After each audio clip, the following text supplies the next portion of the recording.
On s'entraîne. Quand on s'entraîne pas, on est en stage. Quand on n'est pas en stage, il y a d'autres services. Et après, en fait, c'est un roulement et c'est permanent. En fait. Il y a tout le temps des gros cycles d'entraînement. Il faut s'entraîner de toute façon pour être opérationnel et puis pas perdre surtout les acquis. Aussi bien en drone que dans la partie tir que dans la partie transmission, parce que c'est aussi notre métier principal, transmetteur, au 6e escadron. Et après les stages, parce que faut toujours se perfectionner aussi. D'autres matériels, avec les rétex aussi, toujours être prêt.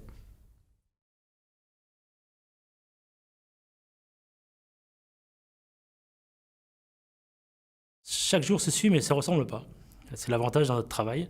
Donc vous pouvez commencer votre journée par une séance de sport, important pour maintenir une condition physique indispensable pour notre métier.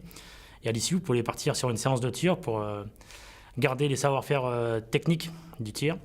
Vous pouvez faire donc du saut en parachute, vous pouvez faire de la conduite tout-terrain. Moi, par exemple, dans mon escadron, c'est de la mobilité, donc on fait beaucoup de conduite tout-terrain et de combat motorisé, donc combat avec des véhicules de patrouille spéciale. Vous faites tout ce qui est matériel. Le matériel, on le connaît, mais il faut souvent s'entraîner avec pour garder les savoir-faire. Ça, c'est indispensable aujourd'hui dans notre travail. Donc on fait beaucoup ce qu'on appelle, surtout chez les Britanniques, le drill, la mise en œuvre de notre matériel. Et chaque équipier se met dedans. Parce que chaque équipier, en fin de compte, n'est pas spécialisé que dans un domaine. Il sait tout faire. Et dans l'équipe, il y a une personne qui est spécialisée sur ce domaine-là. Mais chaque équipier est capable de mettre en œuvre un poste radio, comme prendre une photo ou rédiger un document sur l'ordinateur. Donc toute la journée, vous avez que de l'entraînement de ce domaine-là. Donc en général, notre journée commence à 7h45 par une séance de sport. Le matin, un entraînement, ça dépend ce qu'il y a à ce moment-là. Le midi, vous mangez. L'après-midi, vous repartez sur notre activité.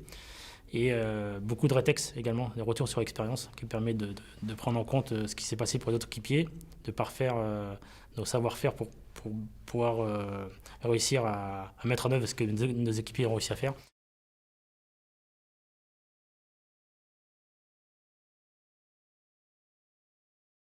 L'entraînement au tir, c'est 2 fois par semaine. C'est généralement le mardi et le jeudi pour nous, sur des pas de tir très longue distance. Et pareil, en opération, par contre, la fréquence est bien plus élevée. Pourquoi ? Parce que l'accessibilité au pas de tir est plus simple. On a tout à portée de main. C'est tous les jours.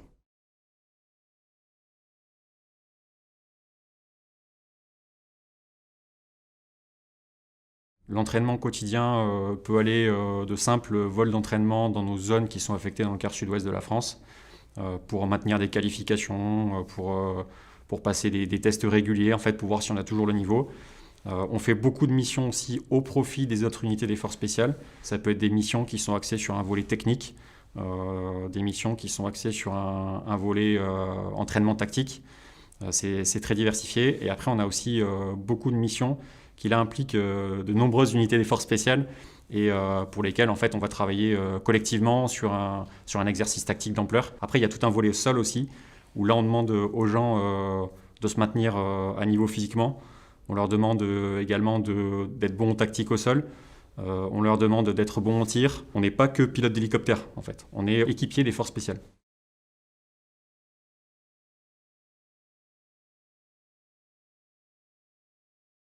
C'est compliqué. On doit toujours mettre un groupe d'alerte, c'est-à-dire c'est lui qui va partir au coup de sifflet. Il peut s'entraîner, mais il ne peut pas faire trop de stages, puisqu'il doit garder son nombre de personnel prêt à partir au coup de sifflet. Il faut compter une opération par an, c'est-à-dire 4 mois partie. Il y a 2 mois de préparation, c'est-à-dire pour se remettre un petit peu, je dirais, au goût du jour. On travaille beaucoup avec les rétex, les retours d'expérience. À partir du moment où il y a un groupe qui revient, ça s'est bien passé, il va le raconter. Ça s'est mal passé, il va le raconter aussi. À nous de prendre en compte et pas refaire les mêmes conneries. Donc, des gars comme moi, les instructeurs, surtout les anciens, on remet tout ça en ordre parce que faut pas croire qu'on gagne tout le temps aussi. Les autres, à force de prendre des culottés, ils commencent à comprendre notre système et s'améliorent aussi. Donc nous, il nous faut le petit plus à chaque fois. Après, chez nous, il y a toutes ces capacités opérationnelles qui sont testées par un bureau qui est dédié à ça, avec des anciens comme moi qui ont le vécu. Et là, on leur dit, ça, il y a un peu de faiblesse, il faut le bosser. Et ça, c'est parfait, on va passer à autre chose ou un step au-dessus. C'est comme ça que ça marche. Donc c'est du non-stop. Le mois de vacances, on essaye de l'avoir quand c'est possible. Après, quelques petits week-ends, ça arrive souvent, bien entendu.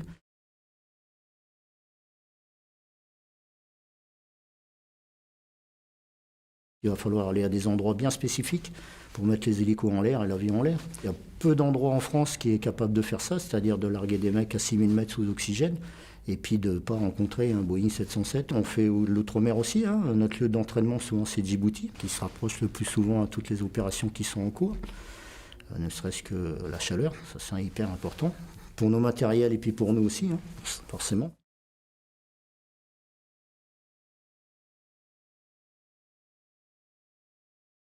Ça va être beaucoup de tirs, notamment pour les groupes qualifiés en libération d'otages, beaucoup d'investigations de bâtiments, du combat ouvert, tout comme en milieu clos, des sauts en parachute, car il faut avoir une bonne aisance pour pouvoir effectuer ce type de saut de nuit par nuit 5 dans des théâtres d'opération exigeants, tout en arrivant au bon point pour pouvoir commencer enfin l'action. Et enfin, c'est aussi une partie de spécialistes où on va chacun entretenir nos qualifications diverses. Je parlais tout à l'heure des contrôleurs aériens avancés.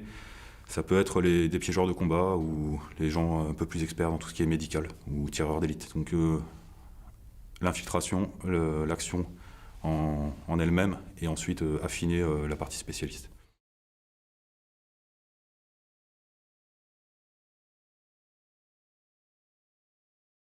L'entraînement repose sur 2 piliers. Il y a un entraînement au vol, évidemment, avec tout un tas de briques, de techniques élémentaires qu'on doit acquérir et entretenir, maîtriser. Il peut par exemple s'agir de l'hélitreuillage, de l'aérocordage, donc tout ce qui est mis au sol par technique de corde lisse, de rappel, extraction par grappe. C'est tout ce qui est le tir, c'est tout ce qui est navigation aux instruments, donc quand on est dans les nuages, qu'on doit naviguer sans vision extérieure.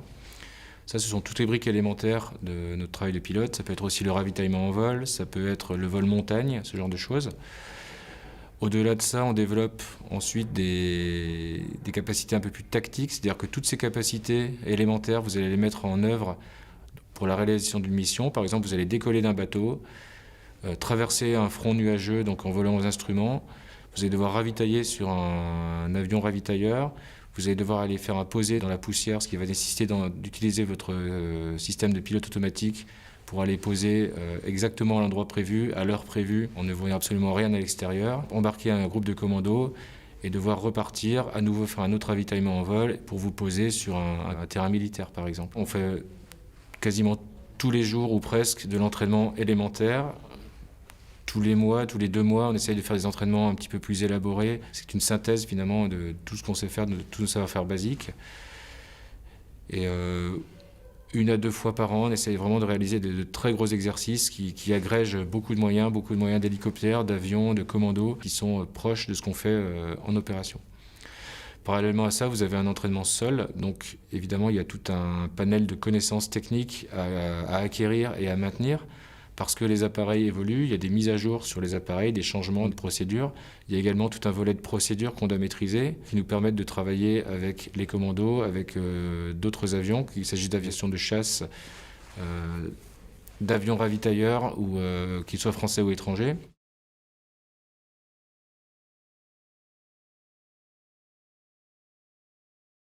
Au-delà du métier de pilote, en tant que force spéciale, on est aussi formé à être des combattants. Des combattants dans la mesure où les emprises sur lesquelles nous sommes peuvent être attaquées. Cela a déjà été le cas par le passé. Et on peut passer d'un statut de pilote à un statut de soldat avec son arme, sa protection et à devoir protéger le camp qui est attaqué. A l'inverse, si on avait une panne sur notre hélicoptère qui nous force à nous poser sur un terrain ennemi, il faut qu'on soit capable de pouvoir se défendre. Et si on avait des commandos, il faut qu'on soit capable d'intégrer leur groupe sans être des freins à la mission et de connaître les rudiments du combattant AFS. Donc on n'est pas des commandos, mais on suit une instruction au sol de plusieurs semaines dans lesquelles on apprend à faire du tir comme les commandos, on apprend à faire de la survie, on apprend à se soigner en cas de blessure. Lors de ces semaines d'entraînement-là, cela peut amener en effet à des blessures légères, mais c'est en rien comparable en tout cas à la formation du pur commando force spéciale.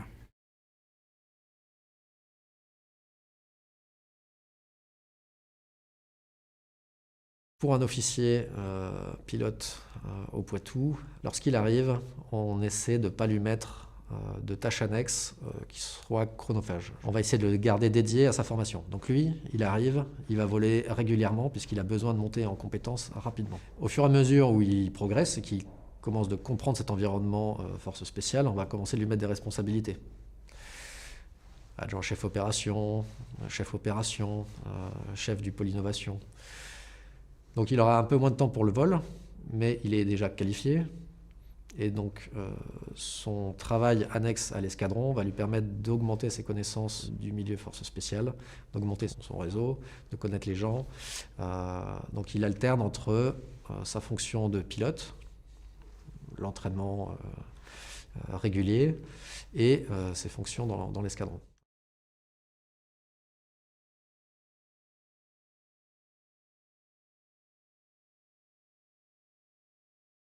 Il s'agit de combiner à la fois de la bonne médecine ou de la bonne chirurgie et de la bonne tactique. Et donc l'idée, c'est grâce à cette combinaison de ces deux enjeux, d'être capable de s'adapter, d'insérer des professionnels de santé militaire dans un environnement rustique et austère qui est le plus souvent celui des opérations spéciales. Il y a des entraînements à la prise en charge de blessés simulés au sein du module de chirurgie vitale, et le tout qui s'intègre dans un exercice tactique qui est celui d'un exercice typique des opérations spéciales pour aller investiguer une maison, pour aller mener un assaut. D'abord, notre entraînement pour la participation au soutien médico-chirurgical des opérations spéciales et se fait dans le quotidien. Lorsqu'on soigne un patient à l'hôpital, lorsqu'on prend en charge un traumatisé grave qui arrive à l'hôpital, c'est déjà de l'entraînement en soi, et c'est même ce qu'on pourrait appeler de l'entraînement à balles réelles, si vous pouvez pardonner cette expression. Ensuite, il y a des entraînements qui sont beaucoup plus spécifiques dans une ambiance militaire, enfin la participation à des exercices du commandement des opérations spéciales dans les différents environnements, que ce soit terre, air ou mer, auxquels participent les équipes de chirurgie vitale, et cela représente un volume de plusieurs jours à plusieurs semaines par an.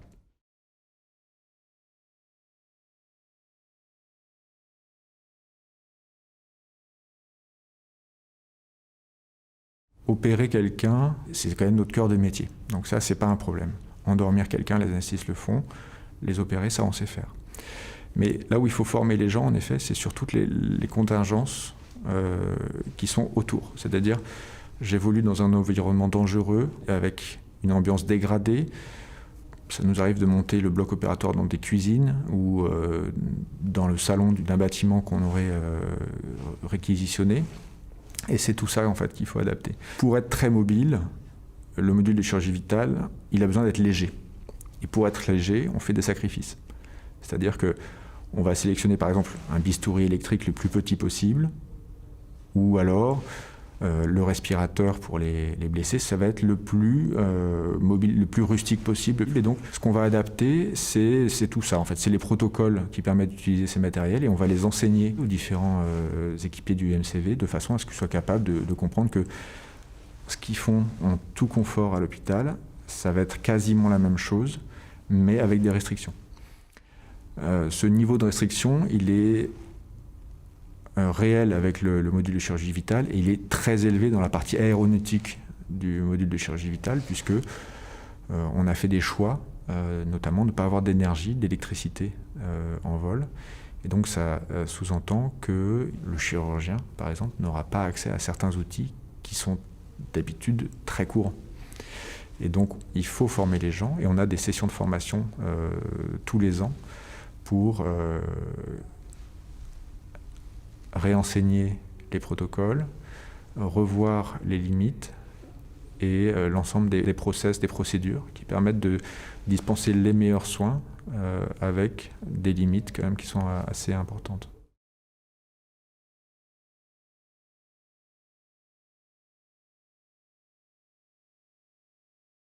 Les entraînements se rapprochent au maximum de ce qu'on va réaliser en mission. Du coup, on utilise des appareils qui nous permettent d'être discrets, donc des appareils de plongée très spécifiques, qui sont des recycleurs de gaz, et dont le risque principal est ce qu'on appelle les risques biochimiques, donc les risques liés à la respiration des gaz.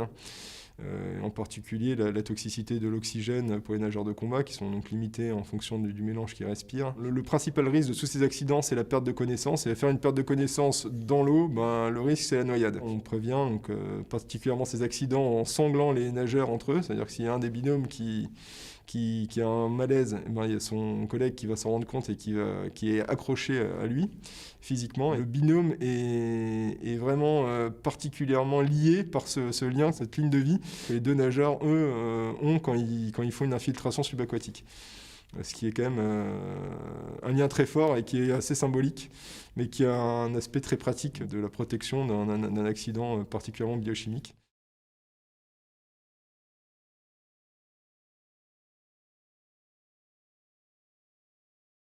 On est sur la prospection de nouveaux matériels au vu de la menace qui évolue en permanence.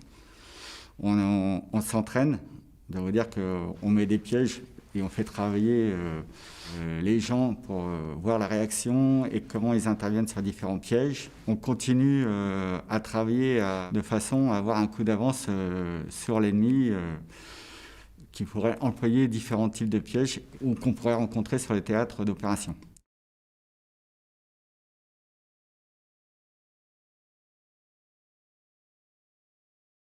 En tant que tireur d'élite, il va falloir qu'on s'entraîne sur le tir, ce qui demande des sites spécifiques, c'est-à-dire longue distance, pour pouvoir tirer. Donc on est amené souvent à bouger un peu partout sur les champs de tir qui existent en France et même parfois à l'étranger. Donc ça c'est la partie tir. La partie renseignement, c'est des exercices que l'on fait au sein du commando pour se perfectionner dans ce domaine. Nous sommes amenés à mener ce qu'on appelle des actions au large, des actions vers la terre et des actions sur terre. Tout ça demande des moyens, des vecteurs. Donc il faut travailler à partir des bâtiments de la Marine nationale, à partir des véhicules, à partir aussi de tout ce qui est moyens aériens. Donc ça demande aussi beaucoup d'entraînement avec ces différents vecteurs.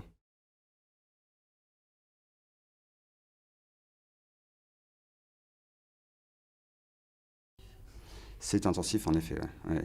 Mais intéressant. C'est aussi ce qui est plaisant dans ce métier, c'est qu'on le fait, je ne vais pas dire jamais la même chose, mais presque. Ça veut dire que notre année est très, très variée. Moi, c'est ce qui me plaît aussi dans ce métier, c'est de faire plein de choses différentes, de rencontrer plein de gens aussi, de plein d'activités différentes. C'est très enrichissant.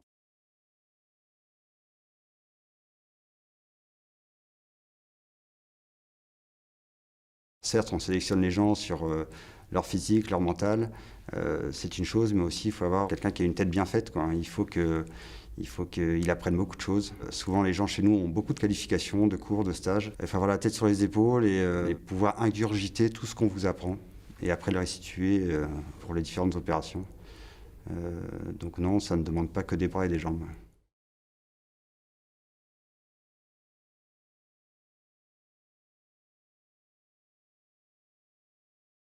C'est une infrastructure de plus de 4000 m², indoor, dans laquelle vous avez 140 caméras qui sont toutes reliées à un centre de contrôle.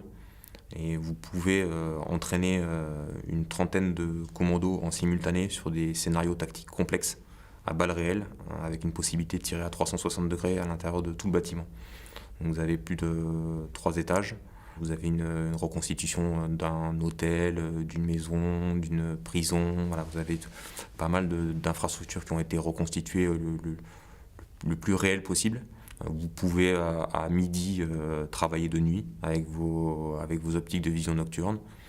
Vous pouvez mettre une ambiance avec des haut-parleurs, avec le son du muezzin, un son de ville ou alors un son d'hélicoptère. Vous êtes intégré dans une situation qui n'est pas celle de la réalité à n'importe quelle heure de la journée. Au-delà du CTA, on a aussi créé un stand de tir qui permet de tirer de 0 à 15 mètres.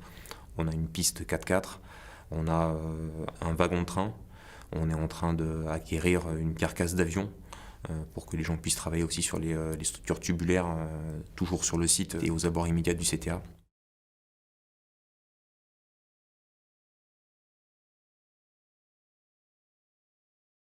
Un scénario, c'est une mission qu'une task unit reçoit. Donc elle doit aller libérer un otage. L'otage est dans telle pièce ou dans tel bâtiment où on ne sait pas, il faut rechercher l'otage. L'équipe des directeurs de tir sait exactement où se situent toutes les cibles, où se situent toutes les portes qu'on peut exploser ou qu'on ne peut pas exploser. Le capitaine va demander à la radio à son directeur d'exercice à chaque fois les autorisations de franchir des secteurs, de franchir des limites, franchir des portes. Et le directeur d'exercice va lui donner à chaque fois des verts ou des rouges, va l'orienter pour faire en sorte que le scénario se déroule tel qu'il était prévu et qu'on soit toujours dans les normes sécuritaires qui ont été définies.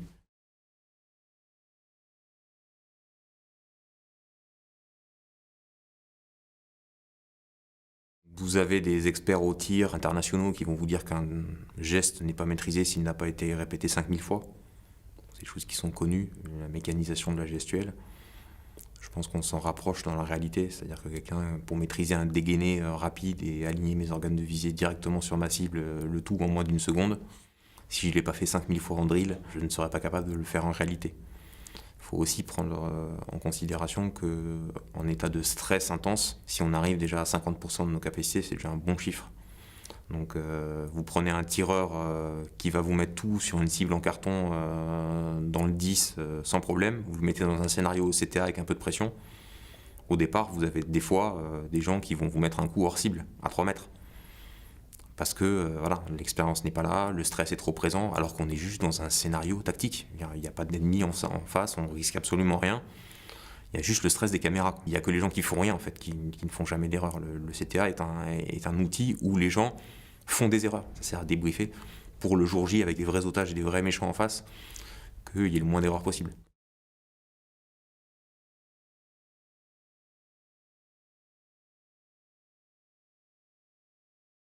Comme je dis souvent aux détachements qui sont déployés avec moi, posez-vous la question, maintenant que vous avez 15-20 ans de service, rappelez-vous des opérations que vous avez conduites il y a 10, 15 ans, et au regard de l'expérience que vous avez aujourd'hui, est-ce que vous prendriez les mêmes décisions? Est-ce que vous feriez les mêmes choix? Et je vous garantis qu'au fur et à mesure que les années passent, à chaque fois, vous dites avec l'expérience que j'ai aujourd'hui, j'aurais peut-être fait différemment. Ce qui veut dire que l'expérience, ça sert, ça fait progresser. Et à 15 ans, on n'est pas expérimenté. À 20 ans de première PIMA, on n'est pas expérimenté. À 25 ans, on n'est pas expérimenté. Du moins, on le sera moins qu'à 27 ans ou à 30 ans. À chaque fois, on rajoute une couche et cette couche est nécessaire. Donc il faut écouter et il faut avoir cette volonté d'apprendre en fait. Et l'expérience, pour nous, c'est quelque chose de capital.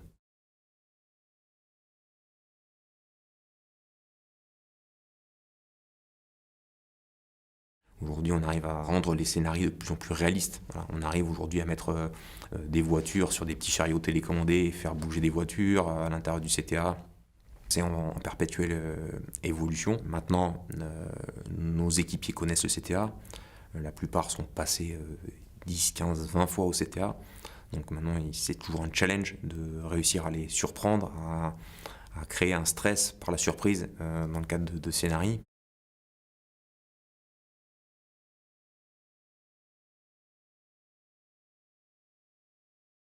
Trois semaines qui sont pré-réservées par le RAID, avec lequel on travaille de façon conjointe. Il y a 4 semaines qui sont ouvertes au CPA10, 4 semaines qui sont ouvertes à Alfusco. On a 4 semaines qui sont dédiées à nos partenaires étrangers, mais ça peut être aussi ouvert à d'autres partenaires. Et l'ensemble des autres fenêtres de disponibilité sont dédiées aux premières PIMA.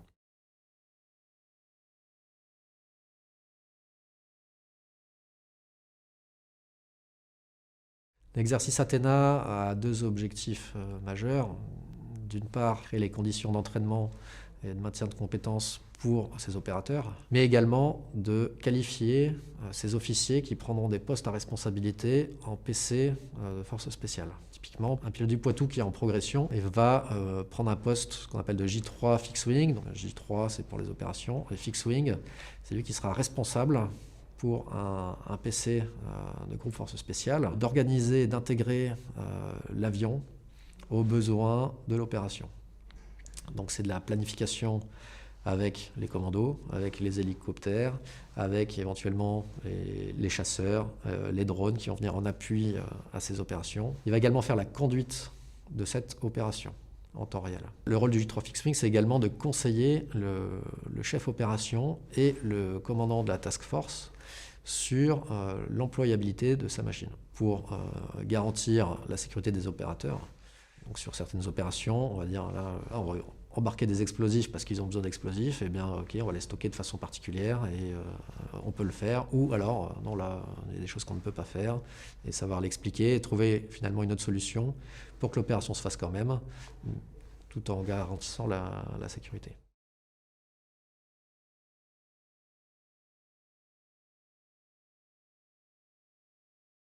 Gorgone, c'est l'exercice majeur du commandement des forces spéciales terre, un exercice annuel. C'est l'activité un peu point d'orgue de la préparation opérationnelle des unités des forces spéciales terre. Gorgone permet une concentration de moyens qui permet de donner à l'ensemble des participants les moyens les plus réalistes, ceux qui retrouveront en opération, de façon à pouvoir s'entraîner au plus près de la réalité opérationnelle. Donc pour 2021, pour donner une ordre d'idée, en volume, Gorgone a rassemblé un peu plus de 500 participants, représentant 35 unités. Pas uniquement unités forces spéciales, mais aussi venant des forces conventionnelles, qu'ils soient terriennes ou même de l'armée de l'air. On n'a pas eu de marins cette année.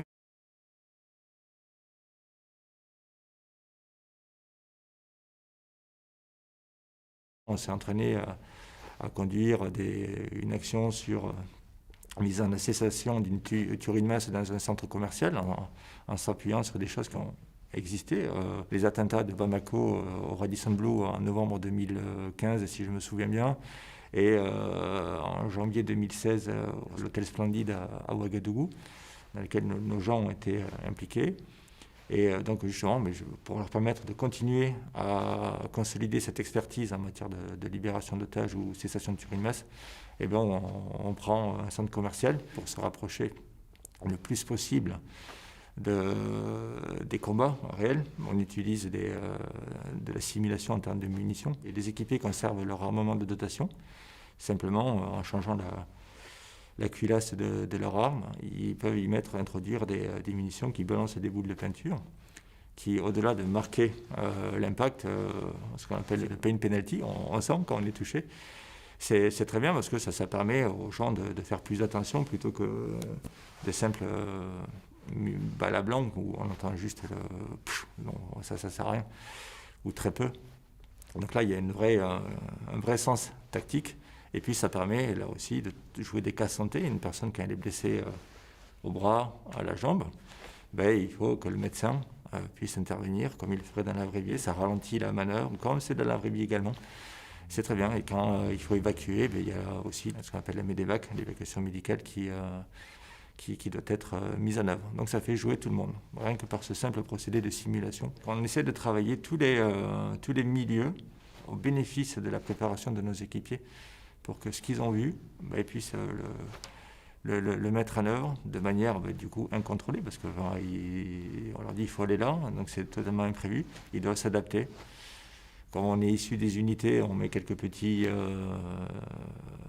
incidents qu'on a rencontrés dans la réalité, donc s'il faut piéger un accès, on va le faire.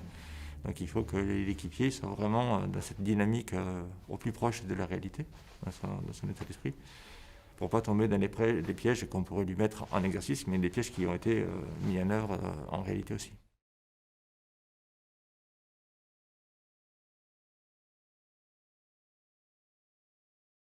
On dépasse les 70 personnes qui sont mobilisées rien qu'au titre de la force adverse, avec une multitude de capacités qui recouvrent le spectre un peu de l'hybridité de la conflictualité. Quand j'entends hybridité, c'est-à-dire qu'elles sont capables d'action dans des champs matériels, donc c'est l'action de combat classique, mais aussi dans des champs immatériels, qui va un peu perturber l'engagement de nos forces, avec des capacités notamment cyber.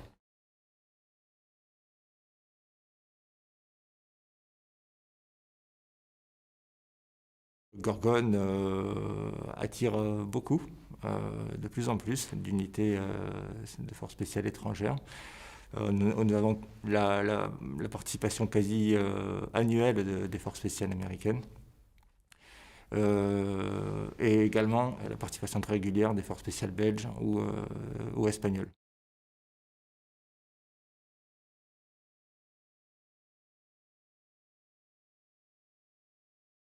Les liens sont très forts au-delà du cadre de l'exercice. Avis Sterling, le fondateur des SS britanniques, disait l'homme c'est le régiment c'est l'homme. Tout ça pour dire que ça replace l'humain, l'individu au centre de la considération. Ces liens qu'on crée entre nous qui sont très puissants. Moi je veux dire clairement, moi les bonhommes je les aime, il y a une vraie marque d'amour. Alors, ils sont pénibles, ça c'est sûr, ils sont vraiment pénibles parce qu'ils sont pleins de passion, ils sont très demandeurs, très exigeants, mais ils font largement avancer la machine. Nos équipiers sont réellement formidables. C'est un véritable amour que je peux leur porter. Je pense que je ne suis pas le seul à partager ce sentiment-là. Et on fera tout pour eux, comme eux feront tout pour nous. Pour moi, c'est le facteur clé du succès de nos engagements. Sans ces liens profonds, là, on n'irait nulle part.